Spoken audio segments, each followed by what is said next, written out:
रसिका हो, नमस्कार. मी अश्विनी निवर्गी, लेखिका अश्विनी YouTube चॅनलच्या स्वयंप्रकाशी या उपक्रमाच्या दुसऱ्या भागात मी आपलं हार्दिक स्वागत करते. आज आपल्याला भेटायला अतिशय उत्तुंग असं व्यक्तिमत्व आलेलं आहे, ज्या सुप्रसिद्ध साहित्यिका आहेत, लेखिका आहेत, कवयित्री आहेत, कथाकथनकार आहेत, वैचारिक लेखन त्यांनी केलेलं आहे, त्या निवेदिका आहेत, वक्त्या आहेत. अशा सुप्रसिद्ध साहित्यिका, प्राध्यापिका विजयाताई मारोतकर नागपूरहून आपल्याकडे आलेले आहेत. मी ताईंचं सगळ्यात पहिल्यांदा हार्दिक स्वागत करते. ताई आपलं खूप धन्यवाद खूप अश्विनी. स्वागत. धन्यवाद अश्विनी. आज आपण ताईंचा परिचय करून घेणार आहोत, त्यांच्या प्रवासाविषयी जाणून घेणार आहोत. सगळ्यात पहिल्यांदा मी तुम्हाला त्यांचा परिचय करून देते आहे. त्यांचं शिक्षण झालेलं आहे एम.कॉम, बी.एड आणि त्या एम.फिल झालेले आहेत. त्या अध्यक्ष आहेत माय मराठी नक्षत्र प्रतिष्ठान नागपूरच्या. पहिल्या ओबीसी महिला साहित्य संमेलनाच्या सुद्धा त्या अध्यक्ष होत्या. बहुभाषिक महिला साहित्य संमेलन जे गोवा सरकारने आयोजित केलं होतं, त्याच्या सुद्धा त्या अध्यक्ष होत्या. याच्याशिवाय अनेक साहित्य संमेलनांमध्ये अध्यक्ष, उद्घाटक, निमंत्रक, आयोजक अशा विविध भूमिकांमध्ये त्या सतत वावरत आहेत. त्या अतिशय उत्कृष्ट अशा साहित्यिका आहेत आणि त्यांचं लेखन म्हणजे त्यांची 42 पुस्तकं प्रकाशित आहेत आणि 42वा जो कविता संग्रह आहे उन्मेषाचे नवीन वारे हा आजच प्रकाशित झालेला आहे. त्याबद्दल सगळ्यात पहिल्यांदा आपण ताईंचं अभिनंदन करूया. त्यानंतर ताई पोरी जरा जपून नावाचा कार्यक्रम करतात, त्याही विषयी आपण जाणून घेणार आहोत. या उपक्रमाचे 416 भाग झालेले आहेत आणि 417वा भाग देवगिरी महाविद्यालय संभाजीनगरमध्ये होणार आहे. ताईंना अनेक पुरस्कारांनी सन्मानित करण्यात आलेलं आहे. मी महत्त्वाचे काही पुरस्कार सांगत आहे. पद्मश्री नारायण सुर्वे पुरस्कार, पद्मगंधा प्रतिष्ठान पुरस्कार, अण्णाभाऊ साठे उत्कृष्ट वाङ्मय निर्मिती पुरस्कार, आदर्श शिक्षिका पुरस्कार, लोकमत सखी पुरस्कार या सर्व पुरस्कारांसहित एकूण 283 पुरस्कार ताईंना प्रदान करण्यात आलेले आहेत. अतिशय उत्तुंग असं व्यक्तिमत्व आपल्याकडे आलेलं आहे. त्यांचा छंद म्हणजे त्यांना विदेशामध्ये पर्यटन करायला आवडतं आणि आतापर्यंत 15 देशांमध्ये त्यांनी पर्यटन केलेलं आहे. ताई आता आपण मुलाखतीला सुरुवात करूया. हो मी चालेल. परत एकदा या YouTube चॅनलवर आपलं स्वागत करते अरे, आणि तुम्हाला पहिला प्रश्न विचारते, की ताई आपलं बालपण, महाविद्यालयीन जीवन, शालेय जीवन यावर थोडा प्रकाश टाका. नक्कीच. धन्यवाद अश्विनी. मला तू आपल्या चॅनलवर मुलाखती करता निमंत्रित केलं आणि त्या योग्य समजलं याकरता मीही तुझं पहिलेच आभार मानते. आणि तुझ्या प्रश्नांकडे उत्तर देण्याला वळते. पहिला प्रश्न आहे की बालपण आणि नंतर महाविद्यालयीन जीवन हे कसं तुम्ही वाटचाल केली, नाही का? साहित्याच्याच बाबतीत असावा हा प्रश्न. तर बालपणाच्या बाबतीत बोलायचं झाल्यास, तर घरी वातावरण असं होतं, वडील सैन्यामध्ये होते, आई शिक्षिका होती. ते अण्णा आमचे अण्णा म्हणायचो. अण्णा ज्यावेळेला यायचे सुट्ट्यांवर, तशा मोठ्या-मोठ्या ट्रंक घेऊन यायच्या. तर ते मग ट्रंक काही सोडायच्या, काही राहायच्या. तर त्या ट्रंकमध्ये पुस्तकं ठेवली जायची. आणि एवढी आवड होती दोघांनाही आई-बाबांना, की पुस्तकांनी त्या पेट्या भरलेल्या असायच्या आणि एकाच पुस्तकामध्ये डॉक्टर बाबासाहेब आंबेडकर असायचे, तर लोकमान्य टिळकही असायचे, येसूबाई पण असायच्या, तर शांता शेळके पण असायच्या. असा सगळा आवड आई-वडिलांना दोघांनाही होती साहित्याची आणि वाचनाची. मग ती आमच्यात रुजली आणि एवढं पुस्तकं वाचायचो आम्ही, की आमच्या भावांची पुस्तकं वाचल्या गेल्याकरता भांडणं व्हायची. आता हे होतं बालपणातलं, हे रुजलं. परंतु आता हे पुढे जाऊन त्याचं काय होईल, हे काही माहिती नाही. तर बालपण 4थ्या वर्गापर्यंत वगैरे तर काही कळलंच नाही आपल्यामध्ये काही स्पार्क आहे. पण जेव्हा 5व्या वर्गातून 6व्या वर्गात गेले, तेव्हा एक प्रसंग असा घडला, की उन्हाळ्याच्या सुट्ट्या संपल्या आणि पहिलाच दिवस होता. मराठीचा पिरियड होता. आम्हाला एक बाई होत्या, बाई म्हणायचो ना आपण मॅडमला त्यावेळेला. तर आमच्या शालिनीताई गडकरी म्हणून बाई होत्या. तर बाई वर्गावर आल्या आणि म्हटल्या, की "आता तुम्ही सगळे उन्हाळ्याच्या सुट्ट्यांमध्ये मामांकडे गेले असाल, तर आता मामांच्या कडे गेल्यानंतर काय केलं, कसे गेले, काय असाल तुमचा अनुभव लिहा." आणि सगळ्यांना लिहायला सांगितलं. आता लिहायला लागले सगळे, तेवढ्यात बेल वाजली. पहिलाच दिवस अभ्यास नको असतो, सगळ्यांना बेल वाजली बरं वाटतं, नाही का? पण बाई म्हटल्या, की "हे बघा सुटका कोणाची नाही, घरून लिहून आणायचं." आणि मग मी दुसऱ्या दिवशी जे काही लिहून नेलं ना अश्विनी, तर बाई काय म्हटल्या, "अगं विजया ही तर कविता आहे" म्हणे. आता मामाच नाही तर अरे मामाच्या वाह! गावाला जायचा प्रश्न नाही. आणि काल्पनिक लिहिलं होतं, हं. की मामा घ्यायला आला बैलगाडी घेऊन. मग आम्ही सगळी भाची कंपनी हुडदुंग करत त्या गाडीत बसलो. मग घनदाट जंगलातनं गाडी गेली. मग एकाएकी मामा म्हटले, "अरे शांत व्हा, शांत व्हा." समोर पाहिलं तर वाघ होता. वाघ आमच्याकडे, मामांकडे आणि आम्ही त्याच्याकडे. थोड्या वेळाने तो निघून गेला. मग ते असं वगैरे रंगवलं आणि ते लिहिलं मी. तर ते बाईंना खूप आवडलं. वर्गात वाचायला दिल्या गेलं. पण त्याच्यातनं असं झालं, की माझ्या वर्गाचं त्या वर्षीचं जे हस्तलिखित होतं त्याचं संपादक पद माझ्याकडे आलं. म्हणजे अरे संपादक वाह! कशाला म्हणतात माहीत नाही, पण आलं. मग ते 8व्या वर्गापर्यंत राहिलं आणि त्या निमित्ताने होत राहिलं आणि शाळेमधल्या ज्या स्पर्धा असतात, म्हणजे निबंध स्पर्धा आहे, सगळ्या जयंत्या पुण्यतिथ्यांना भाषण देणे आहे. तर इथे आपला अगदी अग्रक्रम असायचा. त्यामुळे या बाकीच्या गोष्टी अभ्यासाव्यतिरिक्त ज्या आहेत, त्या कदाचित आंतरवाचन त्यामुळे होत गेलं. आणि ते रुजत गेलं. पण ते काही असं याच्यातनं काही चिन्ह नव्हतं, की आपण पुढे जाऊन काही कवयित्री, साहित्यिक बनू वगैरे. महाविद्यालयीन जीवनात तर काही प्रश्नच नव्हता. आपल्या काळामध्ये आता तू थोडी लहान आहे माझ्यापेक्षा म्हणून तुझ्या आधीचा काळ मानते माझा, की आमच्या वेळेला तर असं होतं, की बस कॉलेज आणि घर त्याच्या व्यतिरिक्त अदर ॲक्टिव्हिटी नाही. नाटकामध्ये भाग घ्यायचा नाही, कोणत्या स्पर्धांमध्ये नाही, मुलांशी बोलायचं नाही. कॉलेज म्हटलं की मुलं आले, त्यातल्या त्यात माझा कॉमर्स विषय, आम्ही 2च मुली होतो, सगळे मुलं वर्गामध्ये. त्यामुळे कॉलेजमधल्या माझ्या काहीही ॲक्टिव्हिटी नाही अभ्यासाव्यतिरिक्त. मी बी-कॉमला ते शील्ड वगैरे मिळवले, वर्गातनं टॉपर येण्याचे, एवढंच काय. एम-कॉमलाही विशेष नाही. थोडंफार आठवतं, की एक लेख फक्त नागपूरला एम-कॉमला आल्यानंतर एका मासिकात लिहिला होता. पण बाकी साहित्याचं रुजणं असं काही नव्हतं. हा खरा प्रवास तर नंतर सुरू झाला. मला वाटतं 1990 पासून मी खऱ्या अर्थानं लिहायला लागलेली आहे. त्याला एक कारण अरे घडलं. वाह! हं. हं, हं. कारण कारण बोला ना. हां. कारण असं घडलं, की तेव्हा तरुण भारत पेपरमध्ये चित्र यायचे आणि चित्रावरती तुम्ही 4 ओळी लिहून पाठवा. बुधवारी चित्र यायचं, शुक्रवारी संध्याकाळपर्यंत लिहून पाठवा. तर माझी एक मैत्रीण आहे नंदा पुराणिक, नक्की तिचा आज उल्लेख करेन मी, की तिला माझ्यातलं थोडंफार काही मला आवडतं. सूत्रसंचालनात मी चारोळ्या वापरते. मला माझ्या काही-काही इतरांच्या कविता पाठ आहे. हे तिला थोडं माहीत आहे. ती मला आली ना म्हणे, "विजया तू ना हे घे म्हणे पेपर आणि याच्यात आहे म्हणे चित्र आणि याच्यावरती तू लिही म्हणे चारोळ्या आणि आता मी तिकडनं जाते तर प्रेसला देऊन देईल जाता-जाता." मी म्हटलं, "गं बाई काय माझी परीक्षा घेते का तू? मला कुठे येतात?" म्हणलं, "एवढी फास्ट समजली का? काही इन्स्टंट पोएट्री आहे का?"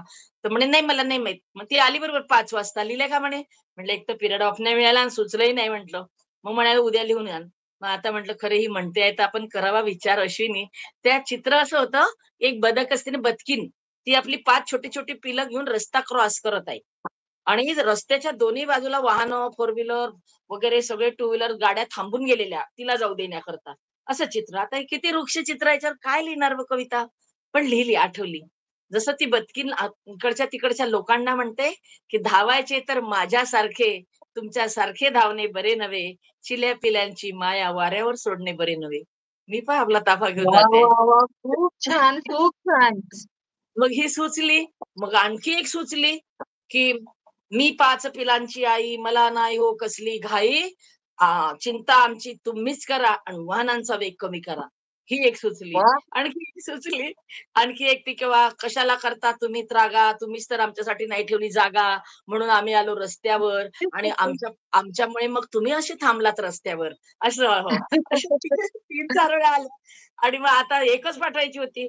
मग एक काम केलं, एक मी माझ्या नावावर पाठवली आणि एक माझ्या मिस्टरांच्या नावावर आणि एक बहिणीच्या. मग त्याच्यामध्ये काय व्हायचं, एक छापून यायच्या ज्या निवडक 5-6 पूर्ण महाराष्ट्रातून पाऊस पडत तरुण भारतात आणि 10-15 लोकांना ते बाजूला लिहायचे, की यांच्याही उल्लेखनीय होत्या.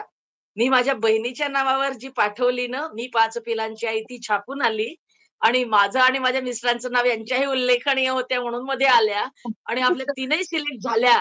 मग शिक्कामोर्तब झालं आपल्याला येतं काहीतरी कवितेतलं आणि मग मात्र प्रवास सुरू झाला. मग मी सगळ्या चित्रांवर मग नंदानी न सांगताच मी लिहत राहिली. असं होत वाह, राहिलं. वाह, वाह! ताई खूपच छान आहे. तुम्ही लहानपणी लेखन जरी केलं नसलं, तरी तुम्ही वाचन इतकं जास्त केलेलं आहे, की हो. त्यामुळे तुमच्या लेखनामध्ये खूप प्रगल्भता आलेली आहे. तर काय तुम्ही माहिती तुमची होत गेलं ते. साहित्यिक म्हणून प्रवास सुरू झाला. आता आपण हो. घेऊया ताईंची एक मराठी कविता. मी विनंती करते ताईंना, की आपण एक मराठी कविता सादर करावी. बरं, बरं. मग आता ही कविता आहे तर ती सदाबहार आहे, जी सगळ्यांना आवडते, जी माझी ओळख झालेली आहे, तीच कविता मला सादर करायला हो, आवडेल नक्कीच. चालेल, चालेल, चालेल. की फुलपाखरू होईन म्हणते, उंच भरारी घेईन म्हणते, नाजूक येवल्या पंखांवरती ते सारं प्रखर ऊन मी पेलीन म्हणते, कारण मी वाह! फुलपाखरू होईन म्हणते. आता ते प्रत्येक बरोबर. सखीला फुलपाखरू व्हायचंय, कुणाला बिचारीला संधी मिळते नाही तर नाही मिळत. मग ती आपले क्षेत्र शोधते. मग त्या ठिकाणी जाते. कोणाला रांगोळी शिकायची आहे, कोणाला विणकाम शिकायचंय, कोणाला कॉम्प्युटर शिकायचंय. रंगबिरंगी फुलात शिरुनी रंगात तयांच्या रंगीन म्हणते, मनमोहक ते रंग लेवणी पंख देखणे करीन म्हणते, कारण मी फुलपाखरू होईन म्हणते. आणि मग वाह! तिला वाह! यायला वाह! लागतं. नाही का, तिचा प्रॅक्टिस झाली की तिला यायला लागतं. मग तिची ओळख त्या क्षेत्रामध्ये निर्माण होते. तिला तो स्टॅम्प लागतो. त्याचा तिला खूप आनंद. ती म्हणते, की गंधित त्या साऱ्या फुलांनी मी वेडी होईन म्हणते आणि अस्तित्वाचं लेणं लिहून मी सुंदरही होईन म्हणते. तिला शारीरिक सौंदर्य नको आहे. ती जी माझी ओळख आहे. साधारण खेड्यातली बाई जरी चिवड्या कुरड्या पापड्या करत असेल, तर शांताबाईकडनं कुरड्या घ्यायच्या आणि तिची कॉलर टाईट. तिची ती ओळख आहे. ती आयडेंटिटी आहे नाही का? तर ती महत्वाची आहे. बरोबर आहे, तसंच बरोबर मी आहे. सुंदरही होईन म्हणते. परंतु आपल्या महिलांचं जीवन असं आहे, की आपण एक तर कुठली गोष्ट घेत नाही, घेतलेला वसा टाकत नाही. पूर्णच करतो. काही होऊ दे मग आपल्याला, आहे की नाही? तसंच हे कडवंच होतं पुढचं, की आत्ममग्न हर्षित मी दे याकडेच झेपावीन म्हणते अन आली कितीही संकट तरी या पंखांवरती झेलीन म्हणते, कारण मी फुलपाखरू होईन म्हणते, उंच वाह! वाह! वाह! भरारी खूप घेईन म्हणते. छान, खूप छान. पण मस्तच. ना अश्विनी काय असतं माहितीये, एवी तेवी घरातला विरोध संपला तर बाहेरचा काही कमी नाही. ती बाहेर निघाली, 4 बायका कोपऱ्यावर उभ्या, की कुठे चालली, कशाला चालली. तिला कळतं त्या माझ्या कागाळ्या करत आहे. तिला वेळ नाही त्यांना उत्तर द्यायला. मग तिला स्वतः तिला समजवायचंय आपल्याला, की ते त्यांच्याकडे लक्ष नाही द्यायचंय. त्या उपेक्षा आहे, त्या अवहेलना आहे. उपेक्षांचे ते काळे शिंतोडे या पंखांवरती झेलीन म्हणते अन् मुखवट्यांमागच्या त्या चेहऱ्यांशी तरीही हसूनच बोलीन म्हणते, मी फुलपाखरू होईन म्हणते. उंच वाह! वाह! भरारी. वाह! खूप छान, खूप छान. मस्तच तिला अगदी. सांगायचं 1-2 कडवे फक्त छोटे-छोटे. तिला सांगायचंय, हां. की "बाई गं, की हे तुझे काळे डाग आहे ना, हे याच्यात तू गुंतून नको. त्या फुलपाखराकडे बघ. 14 दिवसाचं जगणं आहे. पण तो कसा जागतो स्वच्छंदी. तो विचार नाही करत. तू पण नाही करायचा." मग तिला हे सांगायचंय आपल्याला, की "सोन रुपेरी पंखांवरती ते ते बोचलेले ते सारे काळे डाग मी सजवीन म्हणते आणि वेदनेच्या वडव्यात मी दुःखासही हसवीन म्हणते. फुलपाखरू होईन म्हणते, उंच भरारी घेईन म्हणते." आणि हा सगळा करत असताना कधी-कधी असा वार होतो, एक तर घरातला होतो, नाहीतर दारातला. ती बिचारी आपला सारा गाशा गुंडाळून मळावर टाकते. अरे, 4च दिवस माझा गाशा गुंडाळून ठेवल्यामुळे इथे कोणाचंच काही नुकसान नाही. मग तिचं जसं लक्षात येतं, ती आता होते जागी. आता हा जो पदर तिनं खोचला ना कमरेला, हा कधी न काढण्याकरता. म्हणून हे शेवटचं कडवं, की तुटत गेली मनातून तरीही. तुटत गेली मनातून तरीही या पंखांना मात्र जपीन म्हणते आणि शकले कितीही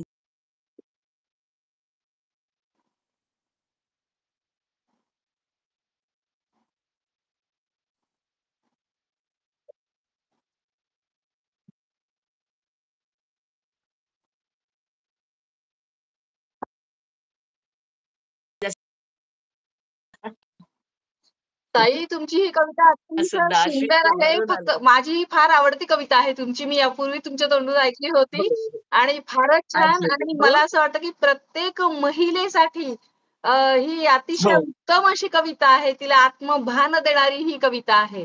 खूपच छान. हो. तुमचा साहित्यिक प्रवास तर सुरू झाला. आपली मुलाखत अगदी फ्लोमध्ये मस्त चालू आहे.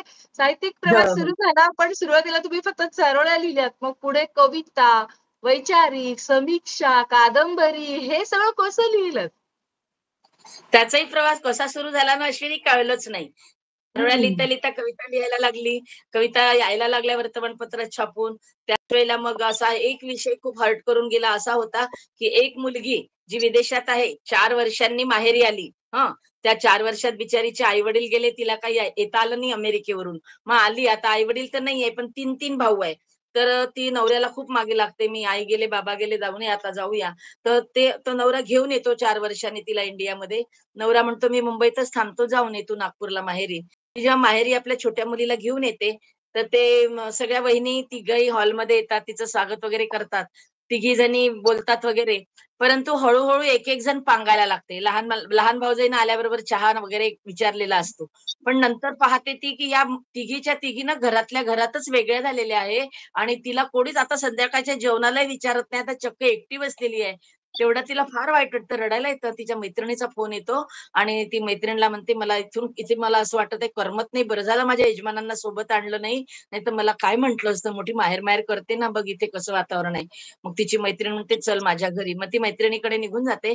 तर हा जो प्रसंग आहे, हा हार्ट टचिंग आहे, खरा आहे. मग याच्यावर मी आर्टिकल लिहिलं, "माहेर काय आई-वडील असेपर्यंतच असतं का?" आणि ते ज्या पेपरला छापून आलं ना, तर बायकांनी सकाळी झाडझूड करताना हातातले फडे टाकून वाचला तो. आणि मग ते तर खूप प्रशंसा झाली त्या आर्टिकलची आणि तो नवराष्ट्र पेपर होता. त्या मॅडमही मग माझं ते कॉलम घ्यायला लागल्या. मग तिथनं सुरुवात झाली असं मला प्रकर्षाने जाणवते. मग मी बाकी पेपरलाही लिहायला लागली, कथा लिहायला लागली. जवळपास 10 वर्ष मी लिहत होते पुस्तकं यायच्या आधी.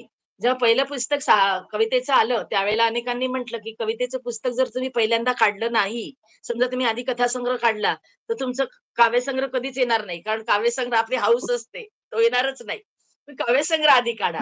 म्हणून मग काव्यसंग्रह आधी काढला. मग पहिला आला, मग दुसरा आला, मग कथासंग्रह यायला लागले. मग हळू-हळू मग तुला तर माहिती आहे, तू पण एक लेखिका आहे, की आपल्याला पण एक धुंद चढते. आपलं पहिलं पुस्तक आपलं स्टार्टर असतं. तोच यायला खूप वेळ लागतो. हो, हो. एकदा स्टार्टर झाला, की मग सुरुवात होऊन जाते. तसं माझ्याही बाबतीत होत राहिलं. बघ. आणि आज खूप तुला तुला छान. माहीतच आहे, की तू सांगितलंही कार्यक्रमाच्या सुरुवातीला. आजच माझं हे 42वं पुस्तक आपल्या घरी आलेलं आहे, हातामध्ये आहे. हो, उन्मेषाचे हो. नवीन वारे. उन्मेषाचे नवीन वारे. हो, त्याबद्दल ताईंचं खूप खूप अभिनंदन. हा नगरयोग साहित्यिक आपण प्रवास मुलाखत खूपच छान आपली चालू सुरू आहे. आहे. हं. हा साहित्यिक प्रवास खूप छान चालू आहे. ताईंनी जसं मराठी भाषेत लिहिलंय, तसं हिंदी भाषेत सुद्धा लिहिलेलं आहे. तर आपण ताईंची हो. एक हिंदी कविता आता ऐकूया बरं, बरं. आणि मग आपण पुढे हो. जाऊया मुलाखतीमध्ये. आणि ॲक्चुअली माझ्या हिंदीच्या बाबतीत असं आहे, की कॉलेजमध्ये हां. असताना बरेच हिंदी कविता होत्या लिहिल्या. डायरीमध्ये त्या इकडे-तिकडे पडल्या होत्या. कोरोनाच्या दरम्यान काय झालं ना, की माझा मुलगा म्हटला, "आई तू हिंदी पण छान लिहिते." मग कधी-कधी आपण Facebookला टाकतो. मग आपल्या मित्रमंडळींना कळवतो, तर ते आपल्याला दाद देतात ना. खरं तर आपल्या मित्रमंडळींची आणि रसिक वाचकांची दाद आपल्या लेखकांना, कवी-कवयित्रींना पुढे नेत असते. त्यांनी मला हे भाग पाडलं आणि माझा हा वजह हा एक हिंदी काव्यसंग्रह पण हिंदी साहित्यामध्ये आला आणि त्यामध्ये मी त्या सगळ्या कविता गोळा केल्या. आता तू एक कविता ऐकव म्हटलं, तर ही सगळ्यांची आवडती असलेली छोटीशी कविता आहे. माझी पण आहे आणि ती कविताच बोलकी आहे. आपलं काही हिंदी नसल्यामुळे हिंदी सोपं आहे आपलं, सगळ्यांना कळेल असं. तरी त्या दोघांमधला संवाद आहे. साधारणतः दोघांमध्ये नेहमी असं चालतं, की तिला वाटतं, की त्यानं तिचं कौतुक करावं. सारी दुनिया कौतुक करते, हा काही करतच नाही आणि हा म्हणतो, "अरे काय करायचं?" अहो, पण म्हटलं, "तुम्ही बोलत का नाहीत? शब्दांमध्ये करायला काय प्रॉब्लेम आहे?" पण हे नवरे लोकं, पुरुष लोकं भारी कंजूस असतात. ते शब्दांमध्ये काय आपलं कौतुक करत नाही. ते म्हणतात, की "तू समजून घ्यायला पाहिजे, की मला मग तेव्हा आनंद किती झाला म्हणून मग असं झालं, म्हणून तसं झालं." असं असतं. पण ते साधं सरळ नसतं. मग त्याला त्या गोष्टीला आपण म्हणतो, "राहू द्या तुमच्याच जवळ तुमचं." म्हणतो ना, त्याच्यावरून हे रहने दो म्हणून ही कविता आहे. रहने दो शीर्षक आहे. सदियाँ कितनी बीत गई सदियाँ कितनी बीत गई अब आने वाली भी बीतने दो मैं तो बस एक सरिता हूँ मुझे मेरी लगन में बहने दो कितनी आवाज दी मन से मी किती वेळचं तुम्हाला आवाज देते आहे पण तुम्हाला ऐकूच नाही येते ना माझं बोलणं कितनी आवाजें दी मन से अब अनदेखा ही रहने दो बेबस तो तुमने ही किया अब अकेला ही रहने दो सब कुछ तो सोपा तुमको. प्रत्येक स्त्रीचं समर्पण असतं आपल्या संसाराकरता. सगळं काही देते त्याला, पण घेत काहीच नाही. इव्हन मुलांना नाव त्याचं, तिला नाव त्याचं, घराला नाव त्याचं, ती पण त्याचीच, सगळं त्याचं. असं समर्पण असतं प्रत्येक स्त्रीचं. सब कुछ तो सोपा तुमको, मुझे खाली हाथ ही रहने दो.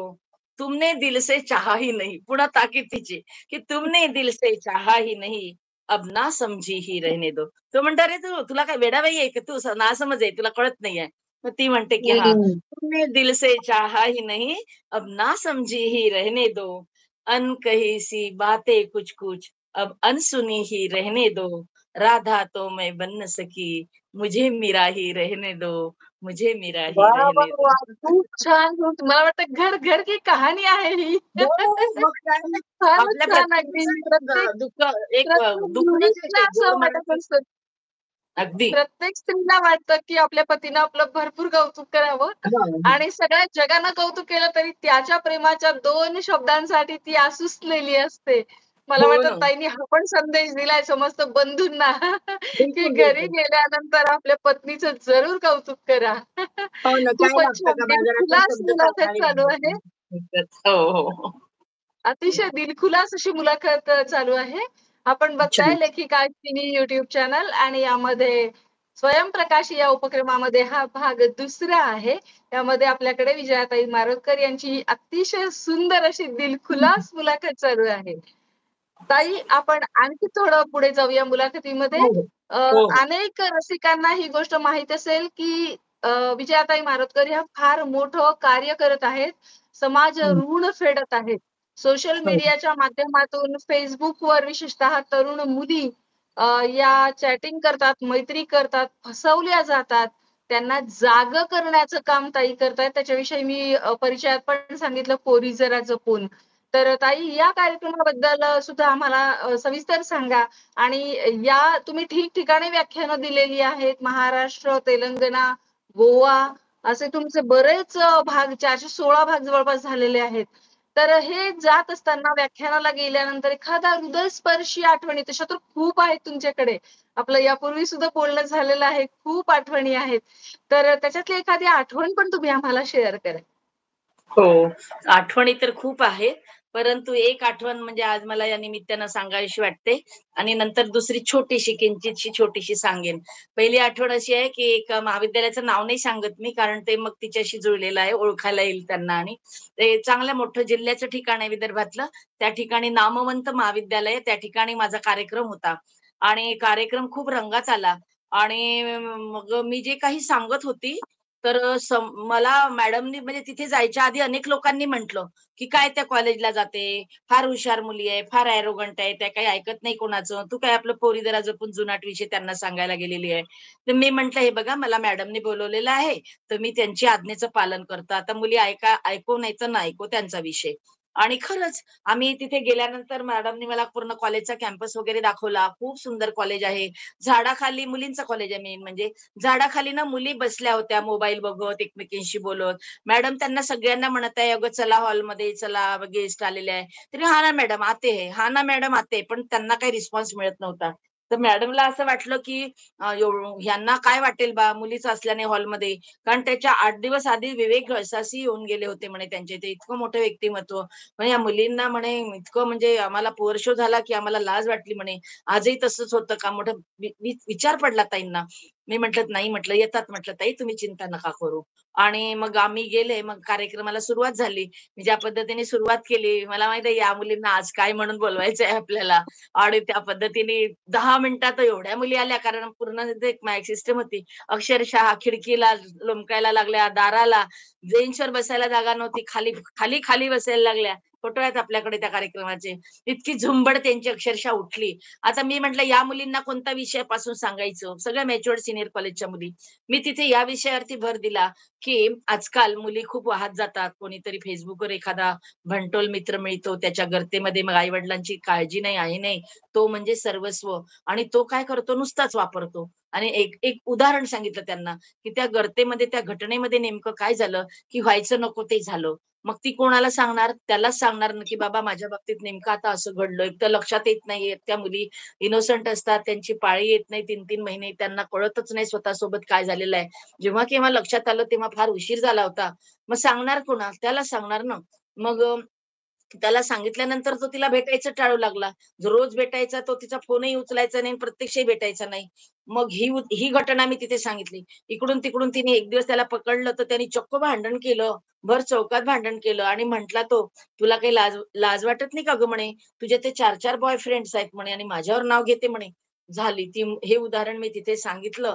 माझ्या समोरच्याच रांगेत बसलेली एक मुलगी अशी रडता-रडता इतकी कोलॅप्स, इतकी खाली-खाली की असं वाटत होतं की धरणी दुभंगून तिला पोटात घेईल की काय. मला वाटलं हिला काही प्रॉब्लेम आहे.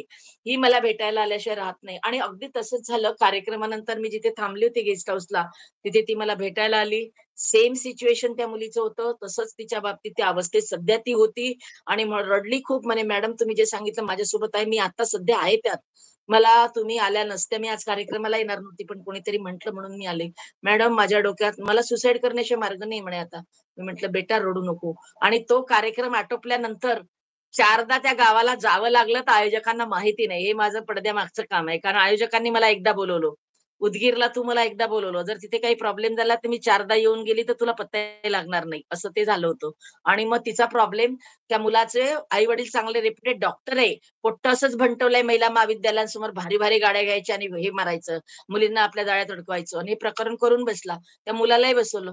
तर तो मुलगा मला पण म्हटला, "मी काय करते, गावातले 4 मान्यवर लोकांना त्याच्या आई-वडिलांना घेऊन बसवलं, बैठक झाली आणि त्याला जे प्रश्न विचारले तो मुलगा लागूच देत नाही. एवढ्या लोकांमध्ये मी एक झापड मारली त्या मुलाला. म्हटलं, "बेटा काही पण होऊ दे, पण मुलगी कधी खोटं बोलत नसते. आज मी तिला भेटली नसती ना, ही सुसाईड करून मोकळी झाली असती. समज ही मेली, पण हिने सुसाईड का बापरे! केलं? तिचा आत्मा नाही का तुला आयुष्यभर छळत राहिला असता. राहणार म्हटलं. तुला तुला मान्यच करावं लागेल म्हटलं. त्या मुलीने घेतलंच तर म्हटलं ज्याचं कोणाचं पाप आहे त्याचं नाव. तुझं का घेते? मग कुठे मान्य झाला. ते प्रकरण सोडवता आलं आपल्याला. त्यांचं लग्न झालं. आता तिथे माझी अश्विका नावाची नात आहे, 4 वर्षाची आहे. मी गेल्याशिवाय वाढदिवस होत नाही आणि म्हणून नाव नसलेलं नातं मी कथाही लिहिलेली आहे त्या घटनेवर. अशा हे एक सुंदर आठवण आहे माझी. आता एवढं बापरे! सुंदर आता वातावरण आणि दुसरी एक चंद्रपूरला भवानीबाई स्कूलमध्ये कार्यक्रम झाला होता. तर तिथे कार्यक्रम आटोपल्यानंतर मग एक मुलगी म्हटली मॅडमला, "मॅडम मला बोलू द्या ना, मला बोलू द्या." मॅडम म्हणे, "त्या आता 2-2.5 तास झाल्या बोलत आहे. तुला काय बोलायचंय?" मी म्हटलं, "नाही येऊ द्या." आणि ना अश्विनी ती आली माईकवर, एकच वाक्य बोलली गं. तिच्या एका वाक्यानं तिच्याही डोळ्यात पाणी आणि माझ्याही डोळ्यात पाणी. ती वाक्य काय बोलली माहितीये? की मला मोठं होऊन विजया मारोतकर व्हायचं आहे. वाह, बापरे! वाह, मी वाह! म्हटलं काय माझ्या कामाला तर पावती मिळाली नाही का? योग्य दिशेने हो, आपला प्रवास सुरू माझ्या तर आहे. अंगावर शहर आला. ताई, हा पुरस्कार सर्वोच्च पुरस्कार आहे तुमच्या कार्याचा. हो ना. तुम्हाला किती इतके मोठे 283 पुरस्कार हो, मिळालेत, पण मला हो. असं वाटतं, खूप की एखाद्या खरंच. मुलीनं असं म्हणावं, हो. की मला खरंच आहे. मोठं होऊन विजयाताई मारुतकर व्हायचं हे आहे. हेच काम तर करायचं आहे मला, असं ती बोलली आणि तिला पुढे काहीच बोलली नाही. मग मी त्या मुलीला जवळ घेतलं, रडली, ती रडली, मी रडली, आमचे फोटो निघाले. मला म्हटलं, "बेटा तू तर खूप मोठी पावती दिली." आणि नंतर ना अश्विनी मी तर काय मैत्री आहो आपण. मी त्याच्यावर एक पावती नावाची कविता लिहिली, त्या रात्रीच लिहिली. पूर्ण नाही पण 4 ओळी आत्ता आठवतात म्हणून सांगते, की "मन हां. चंदन चंदन झाले, मी शब्द सुखात न्हाले, त्या चिमुरडीच्या एका शब्दाने माझ्या कार्याचे सार्थक झाले." आणि पोरी जरा वाह, जपानचे वाह, हे वाह! झाले. खूप छान, खूप छान. क्या बात है! असं खूपच जाणवायचे छान. खूप अनुभव आहे. पण आता तू 2 म्हटले, की सांगण्यासारखे खूप छान टचिंग मला हो, सांगावे वाटते. हो. खूप या आहेत अनुभव YouTube चॅनलवर आपण आलेला आहात आणि खूप मोठ्या प्रेक्षकांशी, रसिकांशी तुम्ही जोडल्या जाताय. तर या अ, माध्यमातून, या व्यासपीठावरून तुम्ही आता एवढं जे मोठं कार्य करताय, तर त्याच्या संदर्भामध्ये तरुण मुलींना तुम्ही काय संदेश द्याल? हां. तर मुलींना तर सांगण्यासारखं बरंच आहे. मी तर म्हणजे माझ्याकडे कसं आहे अश्विनी 16-17 तासांचं स्क्रिप्ट असं पाठ झालेलं आहे. जसं ऑडियन्स आहे म्हणजे ग्रामीण भाग आहे का? शहरी भाग आहे का? आणि वयाच्या कोणत्या मुली आहे? सीनियर कॉलेजच्या आहे का? किंवा पब्लिक प्लेसला आपण आहो का? मग तिथे सगळी लोकं आहे का? जेंट्स आहे का? असं पाहून मग मी ते कार्यक्रमाची मांडणी करत असते. परंतु मुख्यतः मुलींना मोबाईल तुला वापरायचा आहे बेटा, पण जपून वापरायचंय. तुला काकूबाई बनवून आम्हाला बंद घरात ठेवायचं नाहीये. तुझ्या परारीच्या पंखांना आम्हाला दिशा द्यायची आहे. आज आम्हाला माहित आहे, की तुला काय-काय करायचंय. तुला हे येतं, ते येतं, ते येतं. आहे की नाही? आज आपली महिलांचीच अवस्था अशी आहे, मुलींची तर किती आहे. कारण त्या खूप भाग्यवान आहे, की नेट, इंटरनेट, Facebook, Instagram या दुनियेमध्ये त्यांचा जन्म झालाय. त्यांचं तारुण्यामध्ये हा इतका सुंदर सपोर्ट आहे. त्या सपोर्ट सिस्टमचा खूप चांगला वापर केला पाहिजे. मुली मुली म्हणतात, त्या मुलींच्या मनाला मला असं म्हणावसं वाटतं, की जसं ती म्हणते, कि एक आसमां कम पड़ता है मुझको, एक आसमां कम पड़ता है मुझको, एक और मंगवा दो, बेसब्र है उड़ान मेरी, मेरे पंख नीले करवा दो, मेरे पंख वाह, नीले वाह, वाह! करवा दो. तर अशा ज्या मुली ग्रेट. आहेत त्या मस्त आवरत आहे नाही एकदम. आपल्याला आता. त्यांना आपल्याला आवर घालायचंय कारण त्यांच्या कानात शिरलंय वारं. पण हे वारं शिरताना बेटा तू ते वारं योग्य दिशेने नेता आलं पाहिजे तुला जसं उन्मेषाची नवीन वारे आपण म्हणतो तसं. तर मी त्या बाबतीत लेखनही केलेलं आहे. मला मुलींना सांगायचंय बेटा मोबाईल नीट वापर. खूप धोके आहेत त्याच्यामध्ये. तो जसा अल्लाउद्दीनचा चिराग आहे ना, तसाच तो RDX आहे तुझ्या हातामध्ये.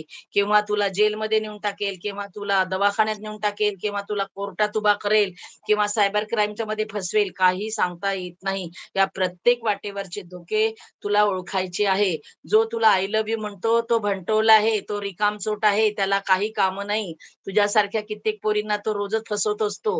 म्हणून तू सावध राहा. कोणीतरी आपल्याला आय लव्ह यू म्हणतो, पण आई वडिलांनी इतकं प्रेम कोणीही करत नाही. जगात सगळ्यात जास्त प्रेम आई वडील गुरुजन करत असतात, आणि त्यांनी तुला जन्माला घातलेलं आहे ना, तर तुझं लग्न तेच करणार आहे. हा मोबाईल फोन तुला अभ्यासाला घेऊन दिलेला आहे, सिलेबस बघायला, गुगलवर बराच सारा प्रोजेक्ट डाटा गोळा करायला, लग्न जुळवायला अजिबात नाही. तर मुली यांना ऐकतात, आरोग्याचंही ऐकतात.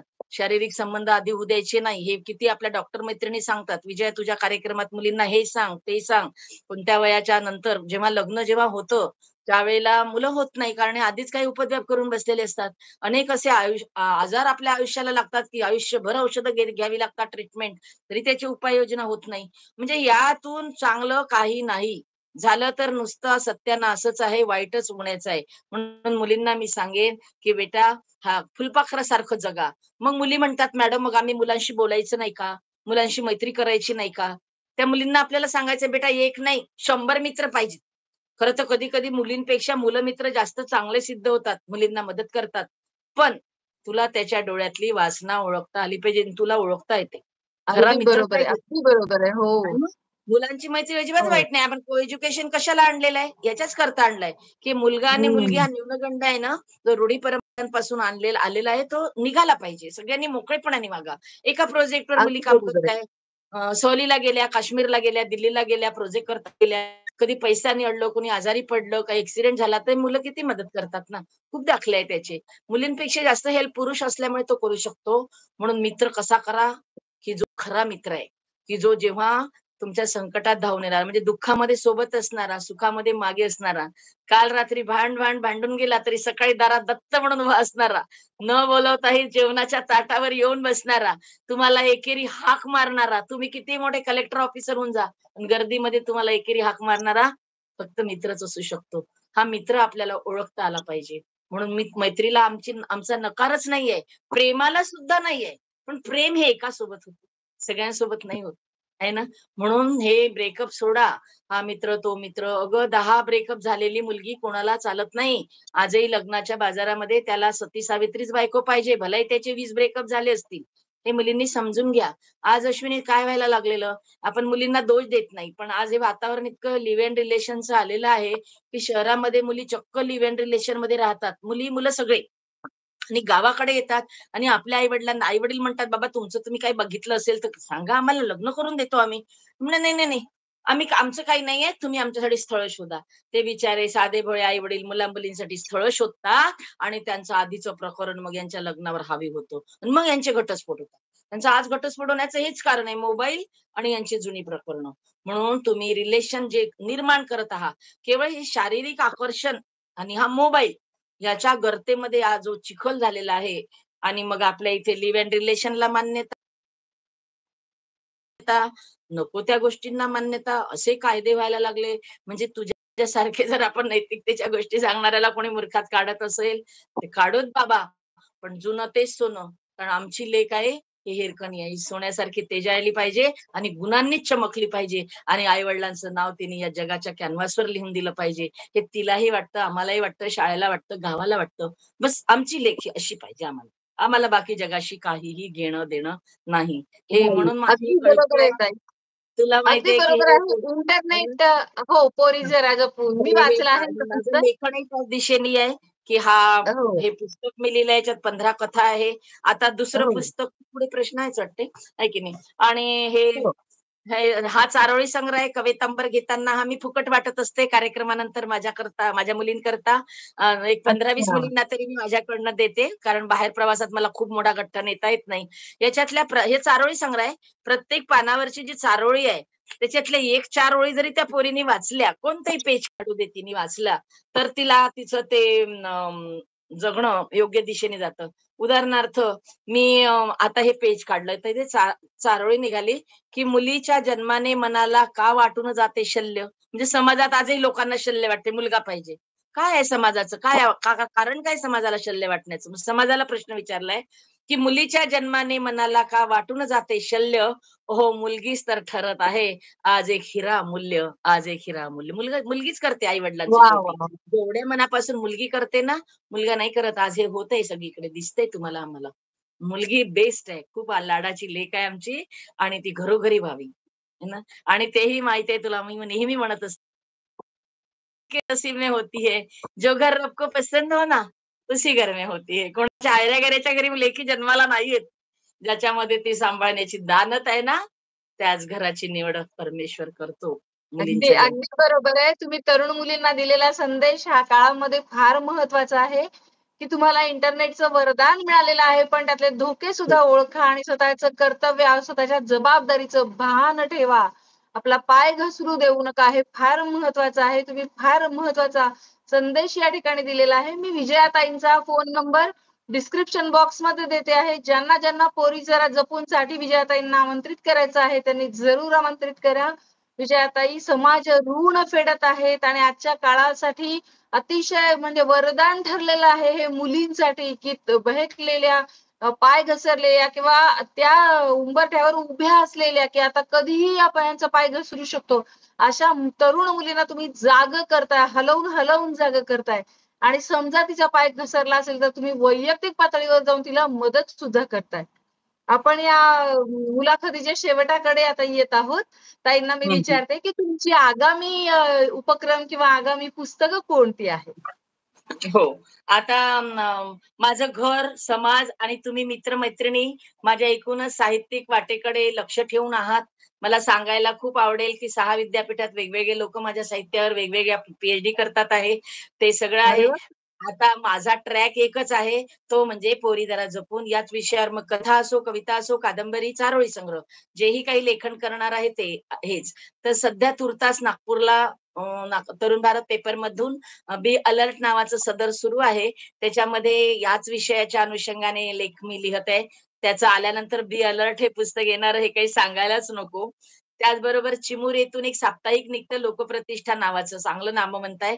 त्यांनी मला अवतीभोवती म्हणजे ते अनेक विषय आले. हा पण विषय आणि जे नितांत सामाजिक आहे ते पण विषय लिहायला अवतीभोवती नावाचा सदर सुरू आहे.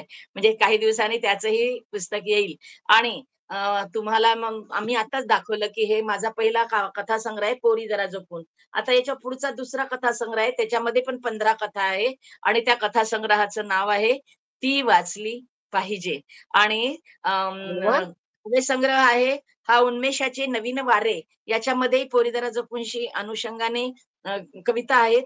पुढे एक काव्यसंग्रह येतोय, आता तो येईलच 15-20 दिवसात किंवा पुढच्या महिन्यात. त्याच्या